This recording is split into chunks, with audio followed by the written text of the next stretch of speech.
Hello mga kabibi! Isa na namang magandang umaga. In this video, I'll share with you the Lizadas channel milestone so far as a beginner dito sa YouTube. If you're new here, welcome! My name is Rhea. I'm a wife to Jarrell, so he's the other half of the Lizadas. And so far, most of my solo content here ay linked sa aking pagiging accountant working in Makati. Nakikita nyo ngayon sa background, so we're in Cavitex. Traffic na pala ngayong umaga. And I'm on my way to the office. First time ko mag-film this week kasi sobrang busy din. And this would be the 10th video of this channel. So we've been live for almost 2 months as of filming time, and I thought it would be good to do a quick video or a progress check so far para ma-look back natin. Kasi syempre, we're manifesting that this channel will grow. So saan ba tayo pupunta, di ba? Pag-ganun. So tara, I'll share with you some screenshots of the account na kinuha ko kanina. As of filming, so today, the channel has 557 views. So ayun, 557 views across 7 videos. So 7 pa lang kasi I still have 2 videos with my editor, which is myself. So ako rin yung gumagawa nun. So pangatlo ito sa mapipending. But sabay-sabay nating i-check kung ano yung magiging progress, kung ano yung madadagdag sa views from 557 bago ko i-upload itong 10th video na ito. Okay. So I thought of doing this content kasi almost half of that views ay galing sa iisang video. So that's the latest one, so the 7th video. And I find it very interesting, which I will share later. In terms of subscribers, the channel currently has 35 subscribers. So sa inyong 35, maraming salamat. And hindi ko kayo maiisa-isa kahit nakakaunti pa lang ngayon kasi hindi ko talaga kilala kung sino sila.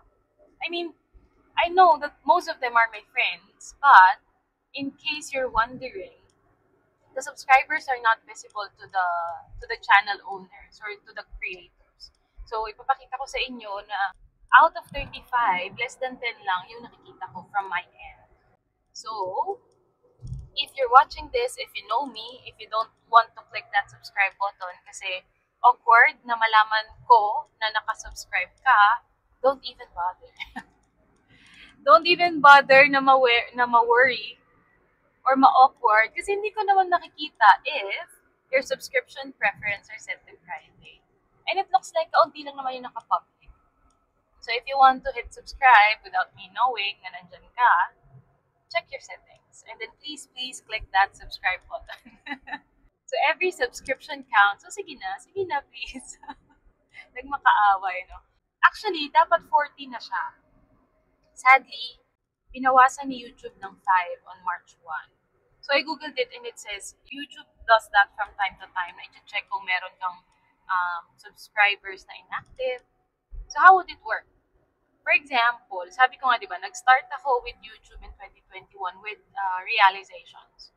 So Realizations is a channel, so that's separate to my personal YouTube account as linked to my Gmail. So yeah, meron akong 2 subscriptions sa Lizadas na personal account ko. So that's the Realizations and my personal. So I think that happened with some of my friends then. So they logged into their inactive accounts and subscribed to the Lizadas. So siguro nakita yun ni YouTube and then they took out 5 of the subscriber count. Or something like that. So sabi ko nga, bago pa lang naman kami dito sa YouTube, so nakita ko lang naman yun sa Google. But again, like for my friends, thank you kasi may mga nagsasabi na nakasubscribe sila and nanonood. So importante din yung manood, so salamat. Pero really, what I can say is just thank you. Kunwari, sinabi mo sa akin na nakasubscribe ka, hindi ko siya ma-check, but thank you. Mas okay na yun, di ba? Kesa sabihin mo na nakasubscribe ka pala, tas hindi. Ang sad naman. Ang drama. But anyway, moving on. So with 557 views and 35 subscribers in less than 60 days, is that a good start? I'm not really sure, and that's why we're making this video. So, tingnan natin. Hindi naman ako gagawa ng ganitong progress check every 10 videos. So, siguro, tingnan natin. We're 35 na, and let's see. first milestone would be 100, I guess. So once we reach 100 subscribers, so I'll make another video and share with you the progress. And of course, on the road to monetization. Pero sa ngayon, passion project pa lang muna siya. Okay. So let's see kung it's a good start. But I haven't shared with you another metrics na isa sa pinaka-important. It is, may drum roll pa yung strip sa Cavitex. It is the watch hours. So kahit na may 557 views ako sa channel, and kahit na more than 10 minutes yung aking mga usual na videos, hindi siya nagta-translate into watch hours automatically. Nung una, I'm a little hesitant to share it with you kasi ang cute lang nung number. Pero kaya nga natin to ginagawa, di ba? Para may mabalikan ako sa future. But as of this morning, meron pa lang kaming 40 total watch hours. So, ayan. Paano mo hahatiin yung 557 views sa 40 watch hours, di ba? So, maikli lang. And hopefully, as I get more practice, mas maging relevant at engaging yung content, di ba? Para mas humaba yung watch hours. Kasi isa siya talaga sa pinaka-importante. So, yun yung stats na gusto kong i-share sa inyo as of today. And usually, so pag ganitong papunta ako sa office, what I'm doing is pagpasok sa office, I'll do my filming. So I kind of became comfortable dito sa aking studio, which is ang kotse. Kasi ayun nga. So masaya naman ako pag nagda-drive and marami ring thoughts on my mind. So nag-start lang din ako magbukas ng camera and to document it for the future. And then, pag pauwi ako sa hapon, so hindi na ako nagsushoot kasi pagod na tayo. Gusto na lang natin umuwi. But what I normally do, as I mentioned last time, nag-subscribe kami sa YouTube Premium ni Jarel. And I've been watching vlogs. So usually, makikinig ka lang ng kung ano-ano. But then, as I'm seeing the growth dito sa aming channel, syempre, gusto pa natin na pagandahin. So, punta tayo sa YouTube University. So, I started watching a lot of YouTube tips and tricks. And from there, ang dami kong nakuhang tips on how to maximize using YouTube Studio. So, dun kasi makikita yung subscriber count, yung views, yung trends. So, may mga charts doon. And as an accountant, I love charts. So, doon mababantayan mo kung ano yung engaging sa viewers, ganyan, kung ano yung pinapanood nila pa ulit-ulit. And with the videos that I'm watching, so may mga natutunan din ako mga bagong keywords. Like evergreen videos, I learned about it the other day. Na yun daw yung videos na magsasurvive with the test of time. So in comparison dun sa trending video na siguro magsaspike this week kasi that's hot or that's new. Pero yung evergreen is nandyan siya almost forever. Okay. Pero masyado pa naman tayong nasa start to think about all of these. But it's just good to know that these things exist. And of course, there's this impressions. Impressions, gaya ng sinabi ko kanina, my latest video, so the one that says that I'm looking back to my first day at the BPO company that I'm in.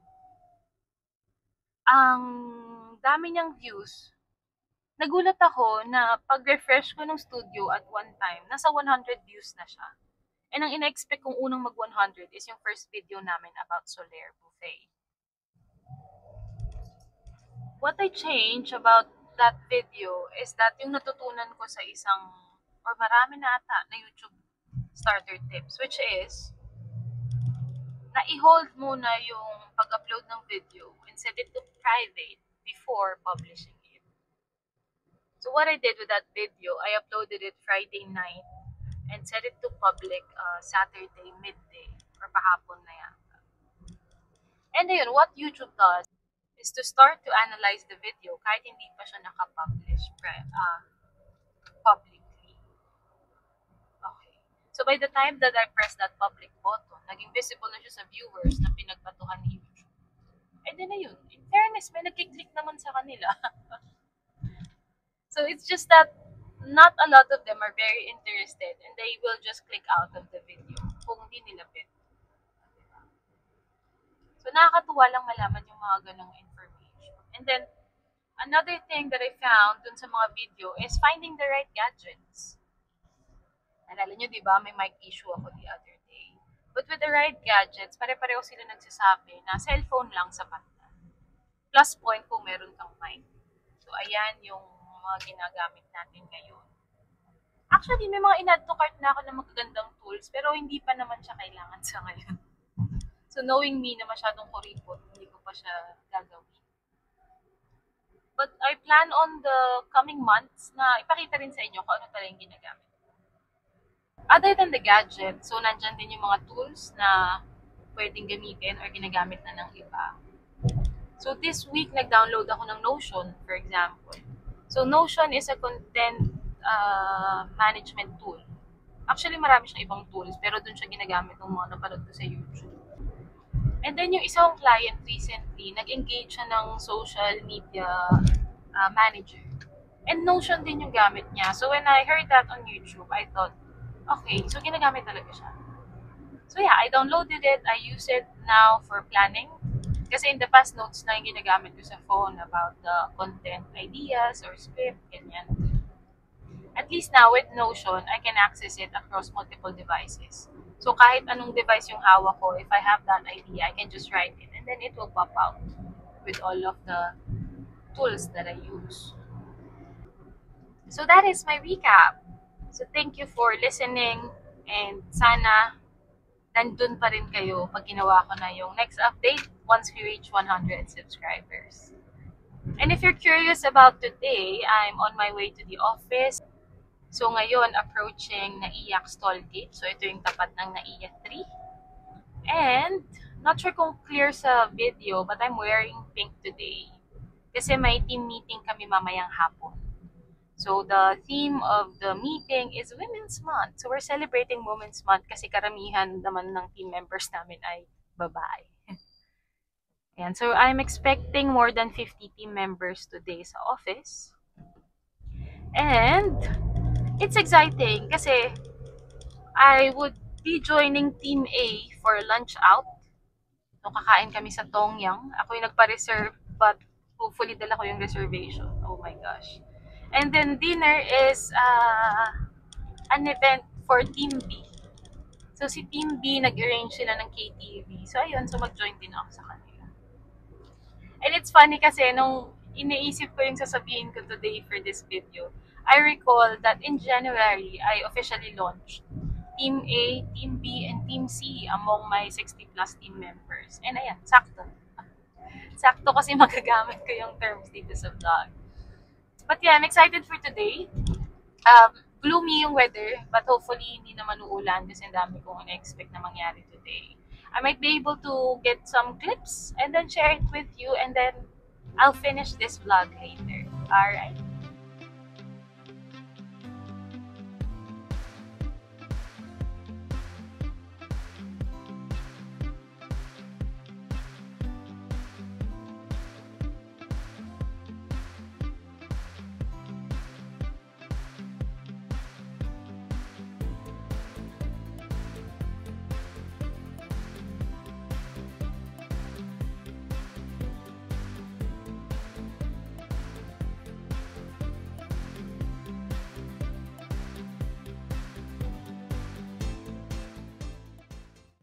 Hello mga ka-BP.